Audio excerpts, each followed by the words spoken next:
Hi friends! இன்னைக்கு என்னோட மாடி தோட்டத்தில பூத்திருக்க அழகு பூக்கள தான் பார்க்க போறோம். பார்த்து அதோட அழக தான் ரசிக்க போறோம். வாங்க வீடியோக்குள்ள போலாம். ஃபர்ஸ்ட்டா பார்க்குறது டாலியா பூ தாங்க. எவ்வளோ அழகா பூத்திருக்குன்னு பாருங்க ஃப்ரெண்ட்ஸ். ஒரு செடியில 5 பூ பூத்து நிக்குது. அதோட வெயிட் தாங்காம கீழ தொங்கிட்டு நிக்குதுங்க ஃப்ரெண்ட்ஸ். எவ்வளோ அழகா இருக்கு ஒவ்வொரு பூவும். ஒவ்வொரு பூவும் அவ்வளோ வெயிட்டாவும் இருக்குது. இனி ஒரு மொட்டு கூட இருக்கு ஃப்ரெண்ட்ஸ். பூவ பாருங்க ஃப்ரெண்ட்ஸ். எவ்வளோ அழகு! நின்னு பார்த்தா கூட பார்த்துக்கிட்டே இருக்கணும்னு தோணும். நான் உங்ககிட்ட ஃபர்ஸ்ட்டு ஒரு பூ பூத்ததையும், 2வது பூ பூத்ததையும் தான் காமிச்சிருப்பேன். இப்போ 5 பூ பூத்து நிக்குது. 1 மொட்டா இருக்குது. அதுவும் கொஞ்சம் பெரிய பூவா தான் பூக்கும்னு நெனைக்கிறேன். அவ்வளோ அழகு, அவ்வளோ அழகான கலரு.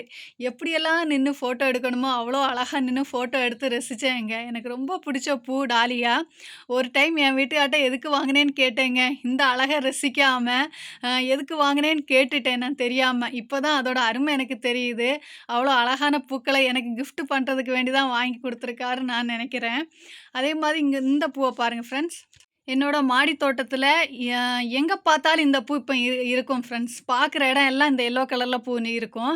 அது இருந்தா கூட ஒரு பூச்சி தாக்கல் எதுவும் இருக்காது. அவ்வளோ அழகா இருக்கும் ஒவ்வொரு பாட்டுலயும். ஸ்டெப் ஏறி போற இடத்துல இருக்கும். அடுத்து மாடி மேல ஏறி போற இடத்துல இருக்கும். எல்லா இடம் தானே விழுந்து நெறைய முளைச்சு நிக்கும். அதோட அழகு தனி அழகு. அ எனக்கு மாடி தோட்டத்தில கிடைச்ச அது ஒரு கிஃப்ட்டுன்னு நெனைக்கலாம். விதை போடாம வளர்ந்து அழகு தரக்கூடிய பூன்னு சொல்லலாம். அந்த எல்லோ கலர் மேரிகோல்டு. இது பாருங்க ஃப்ரெண்ட்ஸ், மாடி தோட்டத்தில வந்த புது வரவான மேரிகோல்டு. அதுவும் அவ்வளோ அழகு. வண்ணம் தீட்டி விட்ட மாதிரி இருக்கும் ஃப்ரெண்ட்ஸ் இதோட பூக்கள் எல்லாம். கண்டிப்பா இதோட ஒவ்வொன்னையும் எடுத்து விதைங்கள எடுத்து சேகரிச்சு வைக்கணும். அதே மாதிரி நாட்டு ரோஸும் பூத்து நிக்குதுங்க. 1, 2 இதுவும் பூக்கக்கூடிய டைம் நெறைய பூக்கும். ஆனா இந்த வாட்டி கொஞ்சம் கம்மியா இருக்கு. அதுவும் அழகா தான் இருக்குது. காஷ்மீரி ரோஸ் சொல்லவா வேணும்? ஒரு சின்ன பாட்டுக்குள்ள எவ்வளோ பூக்கள்னு பாருங்களேன். எப்பவும் பூத்துக்கிட்டே இருக்கும் ஃப்ரெண்ட்ஸ். இத நீங்க வெட்டி வெட்டி விட விட அவ்வளோ அழகா பூத்திருக்கும். பாருங்க ஒரு பாட்டுல ஒரு கிட்டத்தட்ட ஒரு 10, 12 பூ இருக்கும். அந்த அளவுக்கு இருக்கு. அதாலயே எனர்ஜியா நிக்க முடியல. எல்லாரும் தொங்கிட்டு தான் நிக்கிறாங்க. அவ்வளோ அழகான கலரு. எனக்கு ரொம்ப பிடிச்ச கலரு பிங்க் கலர் பாருங்க. நான் போட்டிருக்க ட்ரெஸ்ஸும் அதுவும் ஒரே கலர் மாதிரி இருக்குதுங்க.